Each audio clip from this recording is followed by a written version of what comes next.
Boa tarde, meu nome é Ivan Quintana, sou estudante de filosofia da URGS e estou aqui para a gente bater um papo acerca de um filme que eu acabei escolhendo.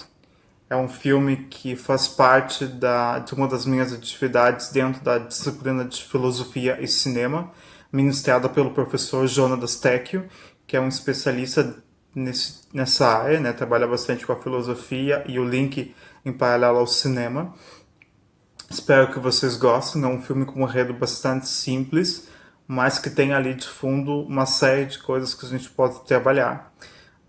Vale a pena ressaltar que eu sou um leigo em termos de cinema. Eu sou sim um telespectador, mas eu não tenho assim um aprofundamento que me dê toda aquela bagagem que eu gostaria para poder ter uma leitura mais saudável. Mas do pouco que eu absorvi, embora esse semestre tenha sido um pouco conturbado, eu quero poder partilhar com vocês e também estou aberto para toda concepção que depois possa alguém vir a ter. O filme que eu escolhi é um filme norte-americano, é de um diretor chamado Tom Browning. Ele é um diretor renomado ao que cabe os filmes de terror. Ele foi o responsável, então, pela execução da obra Drácula no ano de 1931, um cânone do gênero de terror. Tem uma história de vida bem curiosa. A gente vai um pouco ao longo da nossa conversa falar alguns pontos. Eu vou fazer algumas leituras, eu vou dividir essa minha gravação em algumas etapas, vou falar um pouco do contexto histórico do filme, depois vou falar de algumas terminologias e por fim vou acabar linkando um pouco do filme com uma concepção de Cavell, que é outro renomado, então, especialista na área de cinema e filosofia. Antes de mais nada, eu quero apresentar o filme para vocês. Então, o filme Freaks, né? Ela é um filme de 1932 que foi concebido então como um filme de terror. Por que eu menciono concebido como filme de terror? Porque ainda há um pouco de controvérsia, porque a gente fala filme de terror, a gente já linka com a imagem de um filme de monstro, né?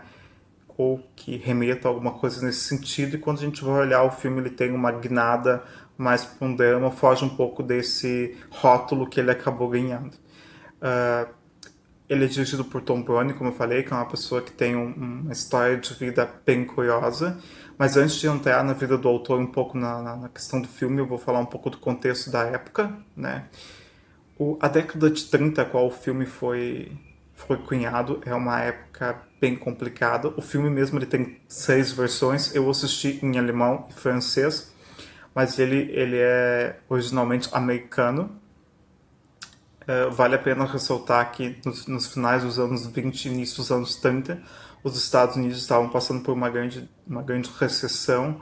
O mercado em si estava bem instável, a oferta de crédito estava bem reduzida, houve ali um encolhimento da máquina financeira, o que fez uma grande evasão de investidores e desencadeou ali um desemprego em massa. Então, as pessoas, em grande parte da comunidade em geral, estavam desacreditadas, tanto no sentido de administração pública, como de administração e condução da nação, como confiabilidade também da governança, no sentido geral de conduzir a nação.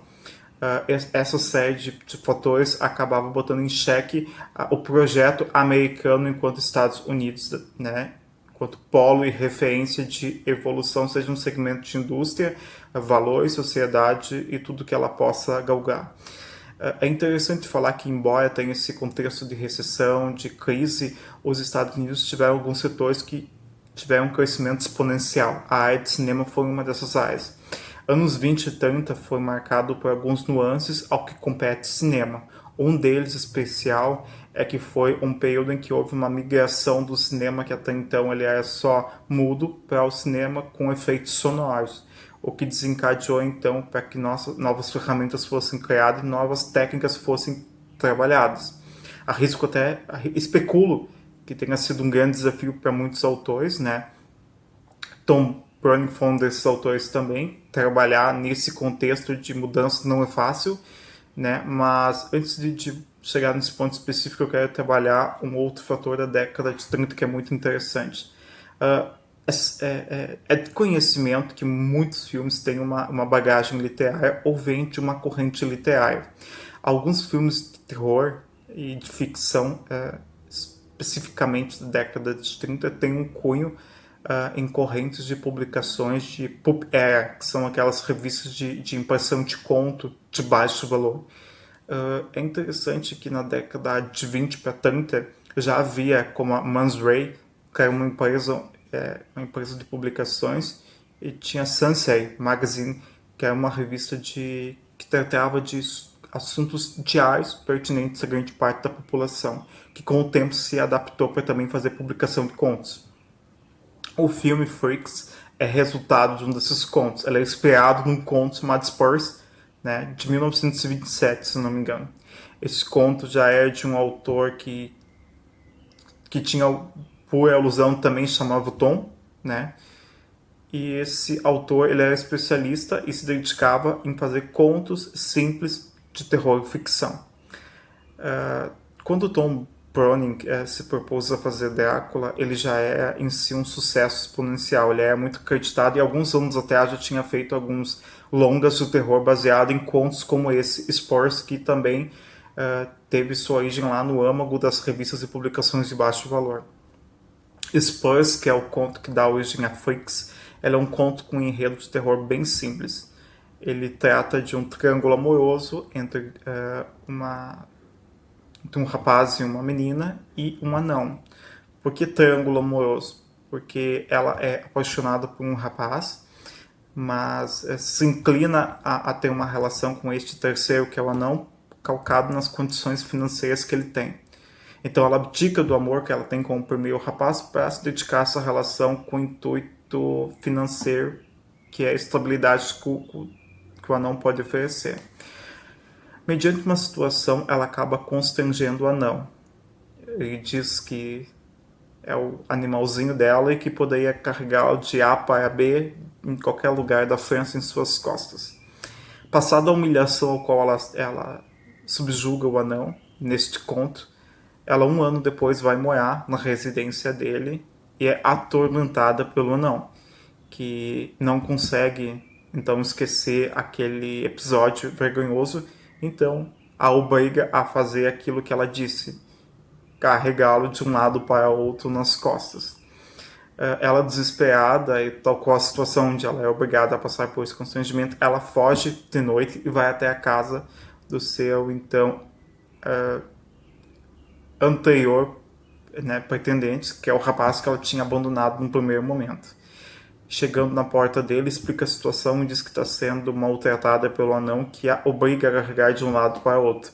Embora tenham ares cômicos, né, o desfecho do conto é o anão chegando montado em um cachorro com uma espada na casa do rapaz e se dando de logo com os dois ali na porta. Ele se projeta, o rapaz tenta se defender, mas o anão e o cachorro acabam subjugando o rapaz e o matam. E ela, não tendo outra alternativa, coloca nas costas e então continua no seu martírio de horror, tendo que carregá-lo de um lado para outro para sempre. Já que são casados, e ela então é vítima dessa situação. Vítima não, porque ela em certa medida acabamos dar o mérito que também fez por merecer. Mas deixado este conto de lado, nos temos ao triângulo amoroso em questão, que é o contexto que será importado para dentro de Freaks. O que vale mencionar cá é que o Tom Browning, que é o diretor, fez com que a MGM, que é a produtora de filmes, comprasse os direitos do conto, para que depois pudesse, em cima dele, trabalhar à sua maneira. A MGM, já ancorada pelo potencial do diretor, acabou assumindo então o risco e comprou o conto e entregou para que Tom então pudesse fazê-lo à sua maneira. O que ele fez com o conto e que deu origem ao filme a gente vai trabalhar no segundo momento. O que a gente vai falar agora é que, passado esse contexto todo, eu quero só fazer algumas considerações. Então, a gente até então entende que a década de 30 teve todas essas mudanças. Um fator que marcou muito ela nos Estados Unidos foi essa crise econômica. A gente entende, então, como eu falei, que houve alguns setores em exponencial que cresceram, né? Assim como em todo o segmento, vai ter momentos de baixo, mas alguns setores continuam crescendo. O cinema foi um desses, se não me engano, em 1929 teve a entrega do Oscar, né? Que foi um marco que foi um misto de glamour e de reconhecimento por aquele papel então que o cinema estava desempenhando. ganhou todas essas nuances de arte e fama e foi cada vez se projetando mais. Teve essa mudança pertinente dos efeitos e houve ali também a otimização de todas aquelas ferramentas que tornavam o cinema cada vez mais assertivo e despertavam então assim por cadência o interesse dos telespectadores. Já havia interesse, mas então com essas novas funcionalidades e ferramentas acabou-se então se encontrando um nicho maior de telespectadores que foram atraídos para o cinema. Como a década de 30 teve essa influência grande da Pulpier, que são as revistas de baixo valor, esse tipo de conto que tinha nessas revistas, eles abria um leque muito grande para que o leitor pudesse correr para qual fosse o seu interesse. Então tínhamos as revistinhas de contos de terror, tinha a ficção e tínhamos também os comics, né? Uma coisa que é interessante comentar aqui é que os Estados Unidos, por estarem frágil, botaram em credibilidade a funcionalidade da máquina. Então, o governo viu nas revistas de baixa impressão um potencial canal de expansão dos seus valores em massa. Então, a gente passou a ver nos comics, especialmente, a concepção que fugia do esquema de faroeste, mas importava para dentro do comics a noção de bandido e mocinho. Então foi nessa época mais ou menos que foi cunhado então o Superman, que era um ideal de valores, né, que de certa forma desempenhava muito bem o retrato do que os Estados Unidos queriam. O Superman, ele era forte, cara, ele era simétrico, ele carregava um pertinente senso de justiça, pronto a defender todo mundo que era possivelmente vítima de qualquer coisa que fosse diferente do que seria um padrão tranquilo de vida. Então, o que eu quero dizer com isso? Que depois a gente vai perceber que, de certa maneira, os ideais americanos foram projetados para dentro do comics e o Superman é produto dessa importação também. Então, essa ideia de projetar valores nele é, de certa maneira, também criar no imaginário, no aparato intelectivo das pessoas, algumas noções de que deveria-se sim ver os Estados Unidos como esse padrão de força, esse padrão de valores, e qualquer coisa diferente disso é uma ameaça. Então a gente vai ver como isso foi importado para dentro de Freaks também depois, e como isso também pode ser um dos aspectos trabalhados. Voltando ao contexto do filme, então, uma rápida pincelada de como foi essa importação do conto para o filme. O filme traz o triângulo amoroso para dentro do filme, tá? Só que o ambiente ao qual o filme é desenhado é um freak show, é um circo de horrores, é um circo itinerante, que são aqueles círculos famosos que foram muito famosos entre o século XVIII e XIX, na Europa e nos Estados Unidos também. Esse circo se resume a um circo itinerante, como já é um circo de praxe em alguns lugares. A diferença é que ele trabalha exclusivamente com a exposição e a apresentação de pessoas que têm anomalias, sejam físicas, que acabam acometendo a pessoa e a tornam, digamos que, literalmente um monstro. Eu vou depois trabalhar também essa definição. Mas o freak show é isso, são pessoas que têm anomalias, que na época não tinha uma explicação médica, dá-se aqui a entender também, que a gente entende que hoje a denominação monstro para essas pessoas não serve. Por quê? Porque o nosso aparato científico hoje já nos dá possibilidade de ver esses indivíduos com outro olhar. Na época não, então a gente via esses ciclos itinerantes que tratavam desses casos específicos, né, como casos de monstruosidade. O enredo do filme se passa dentro de um freak show, e algumas coisas são bem interessantes. A primeira coisa interessante que a gente vai comentar é que o autor em questão, quando transportou o triângulo amoroso, fez com que eles passassem um freak show. E dentro desse espaço tem uma coisa muito curiosa. Vai ser um triângulo entre o anão, o Hans, a Cleópatra, a trapezista, e Hércules, o halterofilista, o homem musculoso do circo. Ambos, Cleópatra e Hércules, são esteticamente perfeitos, padrões e resultados do seu tempo. Fortes, bonitos, brancos, o padrão de representação em qualquer pessoa da época almejava. Hans é um anão, e obviamente via a margem disso porque não era até então aquele padrão aceitável, ele era totalmente diferente por ser anão, então ele ficava à mercê do crédito das outras pessoas.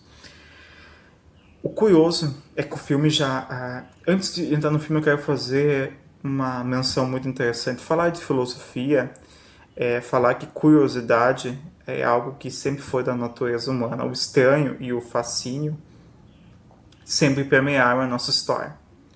O fazer filosófico é um fazer que anda paralelo a isso. Se não fossem as nossas instigações, dúvidas e questionamentos frente àquilo que não nos é familiar, talvez o fazer filosófico não tivesse esse ímpeto de movimento que tem. Então é esse anseio pelo conhecimento, por essa busca pelo que é diferente, que movimenta em muita parte alguns fazeres filosóficos. Feita essa menção, quero dizer que o filme já inicia com esta guinada. E o enredo é bem simples. Começa o filme com um apresentador de freak show dando uma volta entre as aberrações e para na frente de uma caixa. E quando ele para, as pessoas que estão acompanhando ele têm um misto de reações, terror, espanto e gritam. E não mostra o que tem na caixa, contudo tem um flashback e o filme inicia. Inicia já dentro do circo do Hans, e inicia não numa apresentação, mas inicia com uma tomada de cena bem interessante, que são eles interagindo, fazendo as suas coisas dentro de uma normalidade de circo. É curioso falar aqui que o filme ele já por si só já é de difícil execução. Quando a MGM abriu os estúdios para fazer as gravações em outubro de 31, o filme foi lançado em 32, a Cleópatra, que é a atriz que foi escolhida para fazer a Cleópatra, ela se negou no primeiro momento porque ela não se sentia confortável em dividir o mesmo espaço com aquele tipo de indivíduo. Aquelas pessoas com aquela deformidade não causavam nela um sentimento de boa vontade para poder executar o filme. Mas o anseio do diretor em fazer o projeto, a credibilidade que ele passava, e ela também vendo ali uma proposta que acompanhasse o sucesso talvez que teve que teve o Drácula, ela acabou então aceitando, sucumbiu à gravação e fez então o filme. Mas é só para informar aqui a caráter de curiosidade que esse desconforto já era do filme. Os próprios diretores da KA não gostavam da presença dos personagens com deformidade. E em alguns lugares, como no refeitório, algumas pessoas com deficiência não eram permitidas a entrar. Apenas, salvo engano, as irmãs siamesas que eram guardadas pelo quadril. De logo, o resto tinha que comer, mas em outros lugares, não dentro do estúdio de amplo acesso não dentro do refeitório, que era amplo acesso nas dependências do estúdio. Dito isso, então, um dos primeiros desafios do autor foi trabalhar com esse flashback inicial ali, onde tem esse ambiente comum de normais e aberrações, monstros, pudessem então interagir.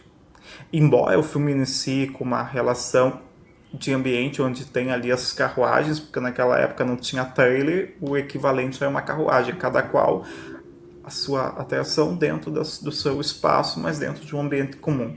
Então tava lá as pessoas interagindo com os seus espaços, e era nítido que embora a Cleópatra e o Hércules fossem normais, eles tinham alguns vícios de caráter bem perturbadores. Por exemplo, assim, como eu vou dizer, é visto em alguns momentos que a Cleópatra ela tem como prazer apurrinhar a cara e tornar as relações bem tóxicas, assim. Tal qual o Hércules, que, se não me engano, salvo engano, numa cena com uma Carimofordita, né? Que é uma personagem que é metade gajo e metade rapariga, ele, reagindo a ela, dá um soco. É como se ele desdobrasse aquele poder da autoridade que a estética dele corrobora. Lá no início, aquela ideia de super, né, que vem do padrão dele, que corresponde àquela estética, que legitima ele a fazer qualquer atitude que ele julgue justa para com aquilo que lhe é diferente. Isso é uma interpretação minha, tá? Só abrindo um adendo aqui. Então tem esse primeiro choque ali cultural, que é legitimar o estatuto daquele espaço onde ambas as realidades possam estarem juntas. Ora, monstros, né, as aberrações, com as pessoas normais. Isso em si já é algo que, para a época, é extremamente complicado. Se já foi para gravar, imagina a Kai exibir esse ambiente, a chuva de críticas que acabou não caindo por cima do filme. Então, ao entrelaço do filme, tá? O que acontece nos momentos posteriores é o seguinte: o Hans, que é o anão, ele é extremamente caído de amores pela trapezista, mas que o trata com desdém, né? E, em certa medida, o subjuga, dada a sua natureza, e se projeta como alguém de superioridade. Notem cá, adendo de novo, aquele perfil que legitima a pessoa a certas atitudes. Interessante pensar a maneira como o autor também engendrou dentro de um circo dos horrores, né? Porque abre o contexto de que, primeiro, um circo dos horrores é uma forma de trabalho, é uma forma de vida afastada do contexto social padrão. Então, ter pessoas com padrão estético desempenhando essas atividades lá, embora fossem artistas, remetia à dificuldade também da época ao qual as pessoas eram subjugadas. Imagina um critério de recessão. Então, se você tinha então possibilidade de viver desta maneira, você se agarrava ao que você tinha. É como se o filme gritasse que a Cleópatra e o Hércules fossem resultado também dessa crise. Quase uma crítica. De novo, fecha adendo, que é só uma concepção minha. O filme, então, continua com a Cleópatra subjugando o Hans e tendo ali uma fé com o Hércules, que é o homem alterofilista. Só que o Hans é extremamente apaixonado. Ele tenta a todo momento cá se projetar para com Cleópatra. Manda flores, chocolates. Só que o Hans tem uma influência positiva que é uma outra anã que no filme é retratada como alguém que também tem amores por Hans. Mas a qual o Hans não tem olhos porque os olhos eles está voltado exclusivamente para Cleópatra. E ela não se conforma que o Hans não perceba o quanto a Cleópatra ela é um indivíduo que tem vícios de caráter ruins. Então ela em todo momento tenta abrir os olhos dele e ele não cede, não entende. Tem um momento especial onde ela vai até a Sanã em específica vai até o trailer, né, da Cleópatra para poder pedir que ela pare de dar falsas esperanças pro Hans e de bancar com ele. E nessa conversa das duas, ela deixa escapar que o Hans é muito rico, que herdou uma grande fortuna, que o circo é uma pequena parcela de tudo aquilo que ele tem. Então ela percebe ali a possibilidade de sair daquela vida e se projetar numa realidade financeira muito melhor. Quando ela percebe o que ela fez, ela implora para que a Cleópatra desista dessa ideia maluca, mas aí o estrago já tinha sido feito e uma vez que ela tivesse descoberto que ele era rico, era só uma questão de tempo para ela tentar se projetar o máximo possível agora sim para cima do Hans. E ela entra em conluio com o Hércules, então, e eles tentam eles ao longo do filme executam então a tarefa de que ela se aproxime do Hans.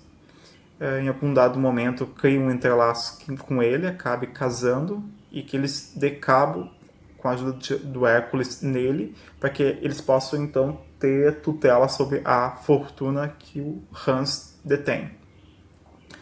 O filme se desvela desta maneira, o Hans passa então a receber maior atenção dela, que ao longo do filme passa a manipular o anão, né?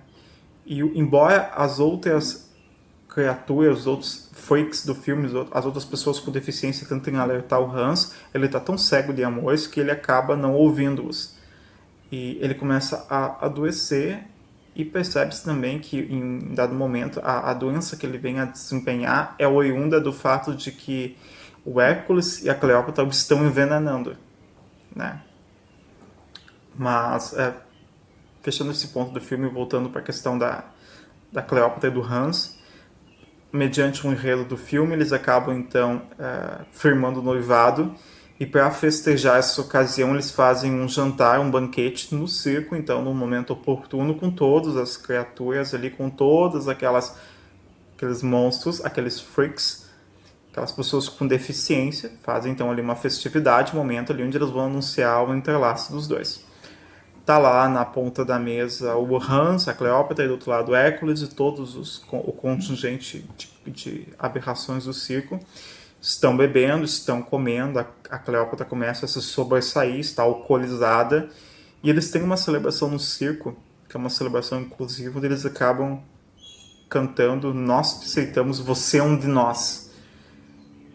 Parte desse ritual implica em aceitar as pessoas novas no circo. E creio eu que a Cleópatra já tenha passado por isso. Só que a celebração é refeita naquela janta porque não estão aceitando, não estão fazendo um ritual para aceitá-la enquanto uma pessoa que vai fazer parte da trupe, mas como que alguém que efetivamente vai entrar para a família, porque eles têm uma família enquanto membros do circo, e recebê-la como esposa do Hans, embora ela tenha vícios de caráter, é algo importante. Então fazer aquela celebração, aquele ritual é importante. Consiste em tomar vinho, né? Eles enchem um cálice e passam entre todos, todos bebem do cálice e cantam "Você é uma de nós, nós te aceitamos". Quando chega perto dela, ela começa a ficar nervosa, começa a ficar em pé e vai se projetando para a mesa. E o Hércules começa a ridicularizá-la, está embriagado também, falando que ela é uma aberração tal qual aqueles aqui à mesa. E isso começa a perturbá-la, ela fica nervosa, é visto que o cálice e a mão tremem, e quando um dos personagens que está na mesa vem com o cálice em direção a ela, ela grita "Freaks! Freaks! Stop! Stop!". Então ela grita aberração, aberração, e além de canalizar a raiva dela, é nítido que o personagem está com o cálice, ele vem andando para trás e as pessoas ficam atônitas. Aquelas pessoas que são tomadas com monstros ficam atônitas. E ela, além de fazer essa reação explosiva, ela xinga o Hans, aponta e o humilha. E também a humilhação pior é que ela beija o Hércules em dado momento na boca e se põe como, enfim, a pessoa valorosa, merecedor de algo mais do que aquilo que aquele espaço poderia oferecê-la. E daí ele vai, é nítido que ele se fecha, ele se sente constrangido e humilhado, é como se um sinal amarelo se acendesse para fazer menção àquilo que os amigos dele, enquanto membros do ciclo, já tinham apontado, que eles tinham vícios de caráter e que ela não era tudo aquilo que de fato ele imaginava. Passa-se um tempo, o flashback seguinte já é eles dentro da carruagem do Hans, né? O Hans está constrangido e a Cleópatra está ali insistindo que foi um lapso de momento, que o Hércules e ela não tem nada, que foi a bebida e que ela pede desculpa, que ela o ama e tudo mais. Só que ali o estrago já estava feito. Eu entendo que o Hans já tinha percebido, né? E ele começa a, então, na sequência, ainda adoecer cada vez mais. Embora tenha perdoado ela, eles estão numa relação mais frágil nesse momento. E então ali cai sobre a tutela da Cleópatra cuidar do Hans enquanto ele está doente. A doença do Hans, abrindo um espaço e um spoiler, então, é devido ao veneno que os dois estão dando para ele, do qual os amigos alertam o Hans que ele está sendo envenenado. Os outros freaks alertam o Hans e numa noite tempestuosa, né, eles estão todos assim, estão indo itinerantemente para outro ponto, cada qual na sua carruagem, Hércules na sua, Hans e Cleópatra lá na sua, e os freaks então sobem até a carruagem do Hans para ver como é que ele está.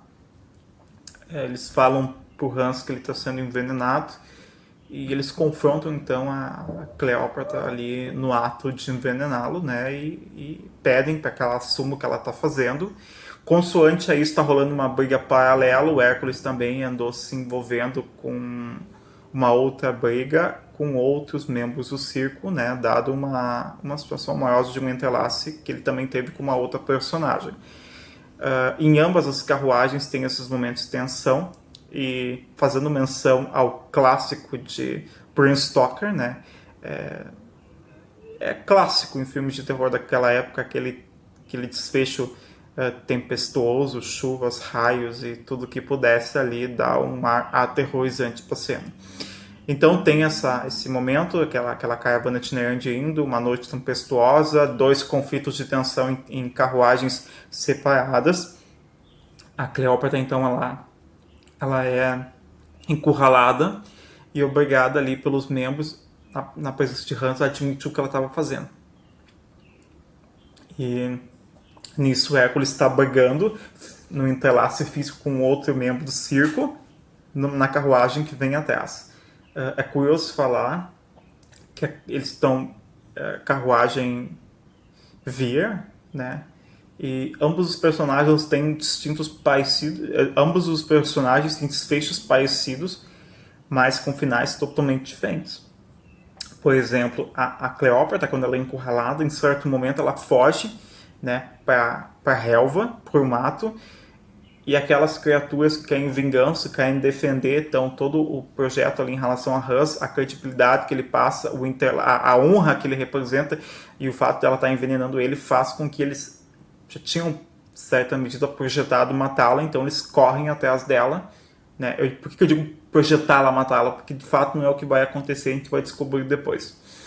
Então ela sai correndo, né, encurralada, viu que foi descoberta, sai para o meio do mato, abandona a carruagem, foge numa noite tempestuosa e chuvosa, e as criaturas do circo vão atrás dela armados com facas e armas mesmo. E o Hércules, enquanto está brigando, a carruagem também vê, o Hércules cai, né? Não, a carruagem do Hans vira e ela foge, a Cleópatra, e a do Hércules ela é jogada para fora. E nesse cair para fora na lama da noite, da chuva, ele é alvo de uma faca que um atirador de facas, que também é um Fux, lança nele. E uma cena que se sucede, que é bem interessante, quando ele está lá no chão, depois da briga, já esfaqueado, as criaturas vêm na calada da noite embaixo da carruagem armadas com faca nos dentes para então dar cabo da vida dele. Subentende-se que ele foi assassinado, né? Mas, paralelo a isso, ocorria também a cena de Cleópatra, que ela é encurralada, mas o destino dela é pior, então ela é atacada, mutilada, deformada e vira uma criatura, um Fix, tal qual aquelas pessoas que ela assim chamava de monstro. Interessante que na versão que eu vi, se não me engano na versão alemã, uma das cenas mostra até em certa medida o ato, mas o filme foi tão cortado que ele passou para 64 minutos, ele é um filme um pouco mais longo e muitas cenas foram cortadas, essa versão que eu vi depois foi cortada, mas a que eu acabei vendo por último agora já não tinha mais essa cena. Curioso, quando ela é mutilada, não mostra como ela ficou de logo, mas dá um flashback, né? E antes de mostrar o desfecho dela, tem o desfecho do Hans, daí, passado o episódio, se sentiu totalmente constrangido de ter passado por aquela situação, ter sido enganado, e ele então ali tem um final de reconciliação, tal qual por analogia aqueles casos que o Cabel descrevia em alguns livros. Melodrama, melhor dizendo, mas eu vou me abster de fazer esses comentários, porque eu também não me empoderei muito desse tópico, é só uma analogia vaga aqui. Mas ele tá lá, tá se redimindo, né? Tá envergonhado, e o desfecho para ele é esse: assumir o que aconteceu e dali para frente, então, viver da melhor forma possível, né? E o desfecho da Cleópatra, então, é, uma vez deformada, ela é a criatura que está naquela caixa lá no começo do filme que todo mundo se espanta. Ela tá com uma roupagem de mulher galinha, sem os braços, sem as pernas e com o rosto queimado.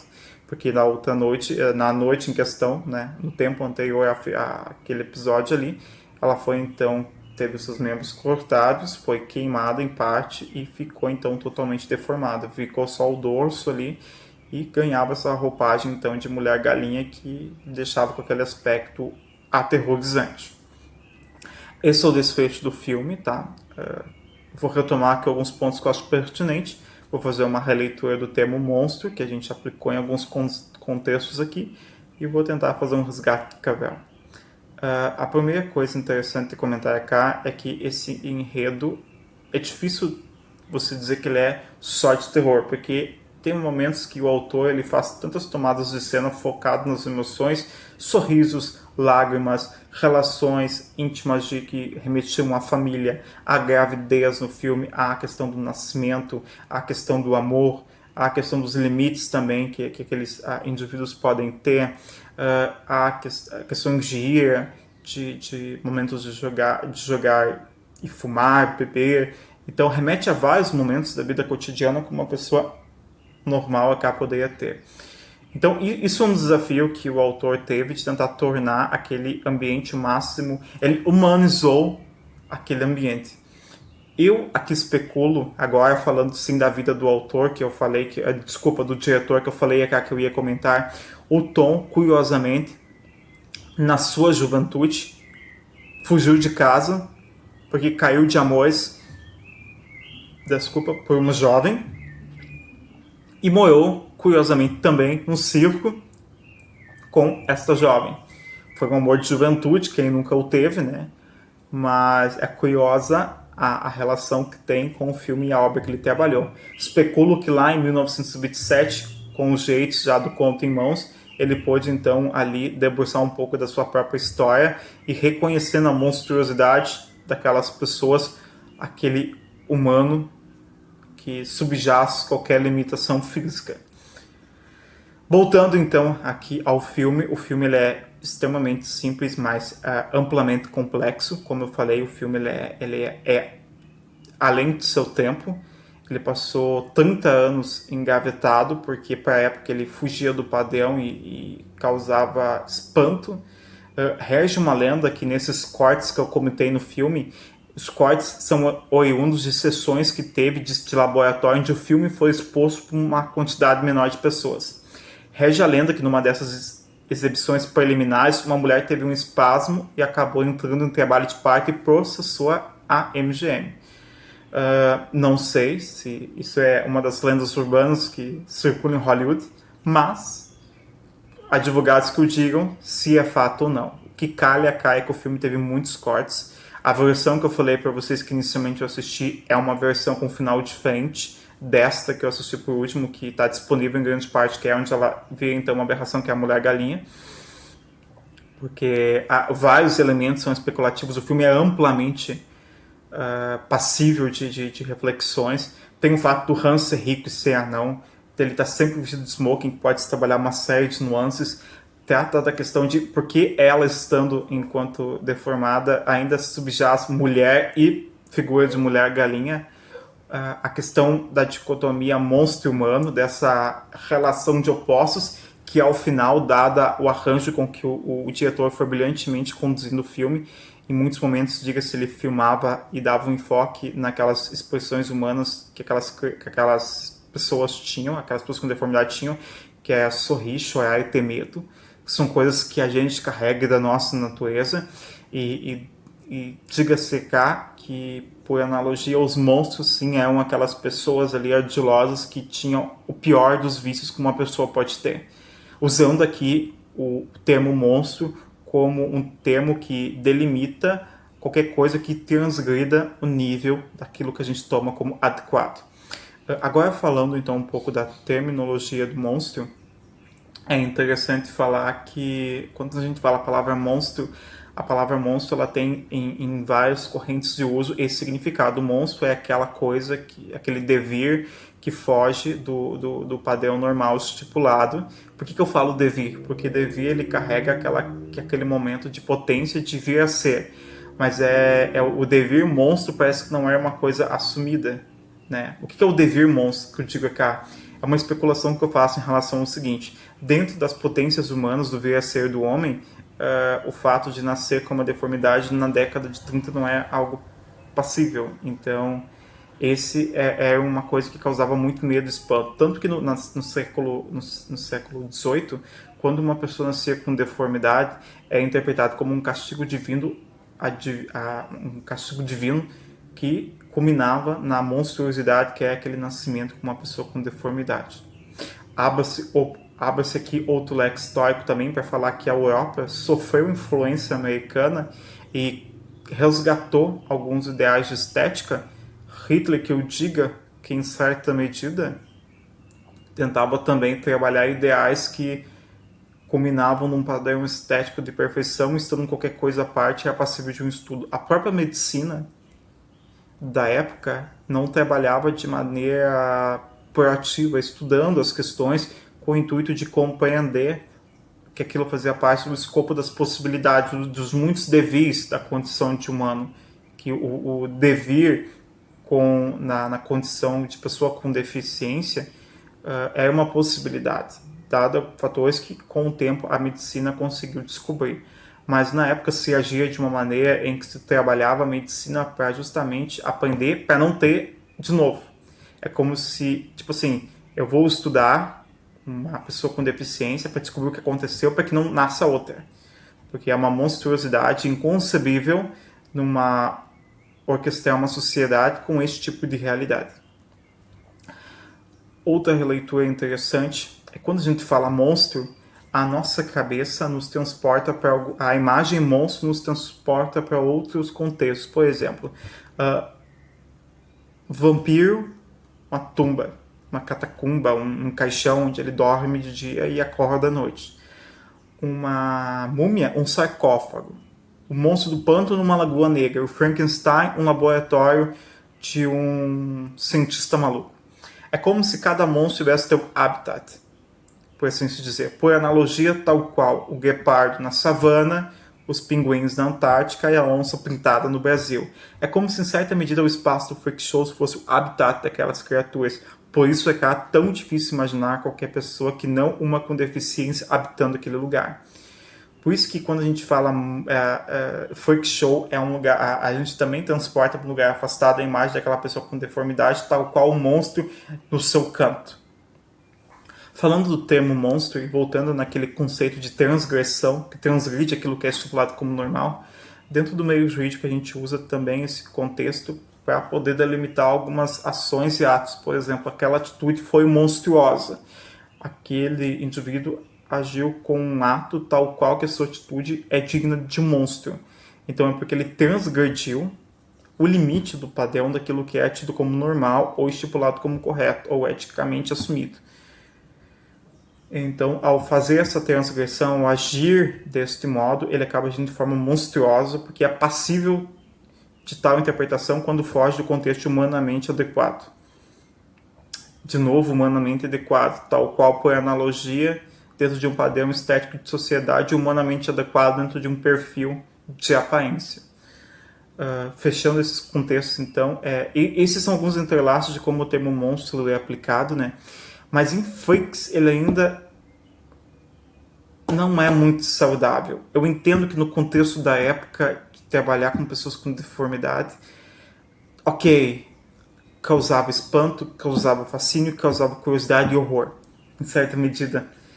Mas andar paralelamente a isso, a esse terror, a esse espanto, ainda não legitima tomar como monstro. Talvez seja uma miscelânea de fatores que desencadeou as reações que caracterizaram o filme como um filme de monstros, mas ainda é passível de questionamento se isso é adequado. Eu vou fazer um desfecho rápido aqui, lembrando que estou fazendo são especulações, né? Mas eu tive o prazer de conhecer um contato com a obra e o prazer também de ser conduzido pelo meu professor um pouco sobre Cavell, Stanley Cavell, que é um grande estudioso, um filósofo que se debruça de forma maravilhosa sobre as questões pertinentes à filosofia e ao cinema. E tem algumas coisas que são muito interessantes. No livro sobre o mundo projetado, se não me engano é que eu li em duas versões, ele trabalha alguns conceitos, mas entre um que é muito interessante, que é sobre imagem e filmagem.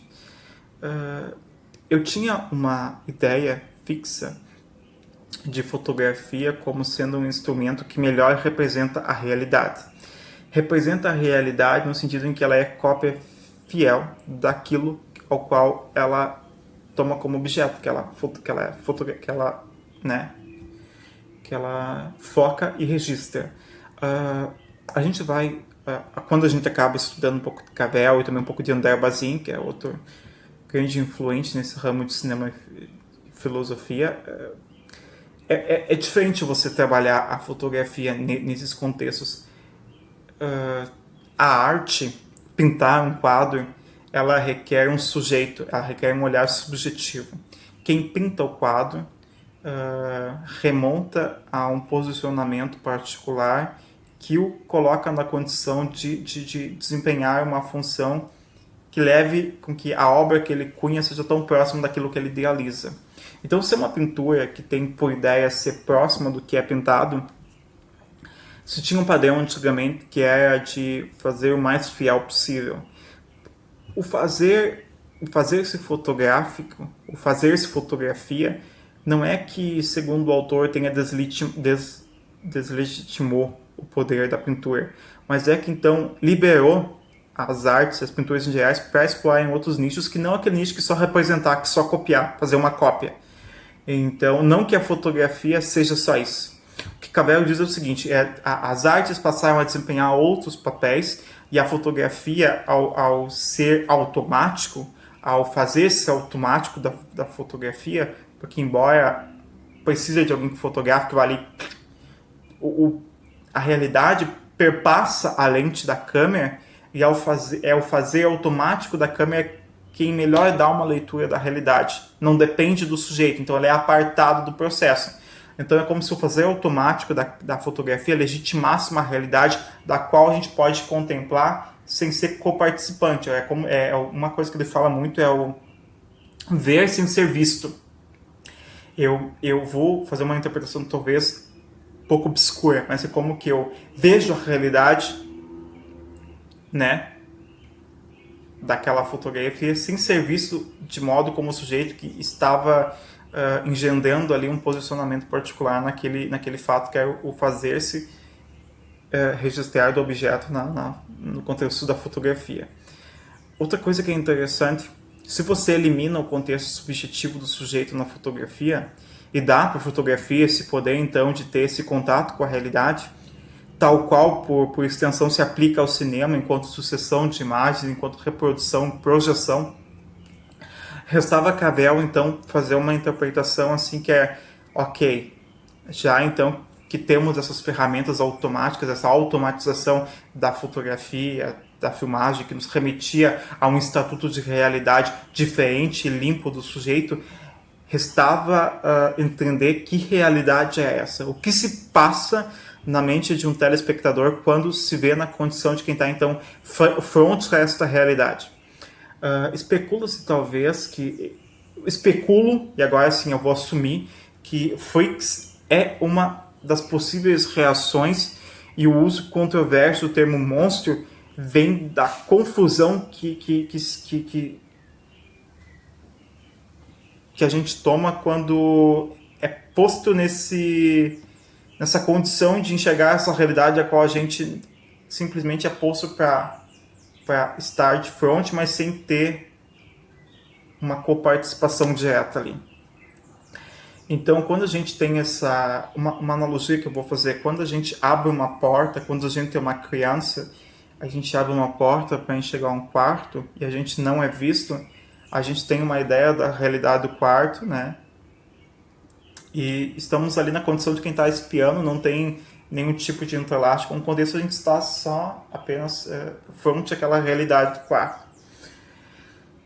Entendo por analogia, talvez um pouco obscura aqui, que é mais ou menos essa realidade que se passou nesse contexto de filmagem e entrelaço em Freaks. Quando ele foi exibido, não ficou muito claro a reação das pessoas, além do que um misto de terror, espanto e desconforto.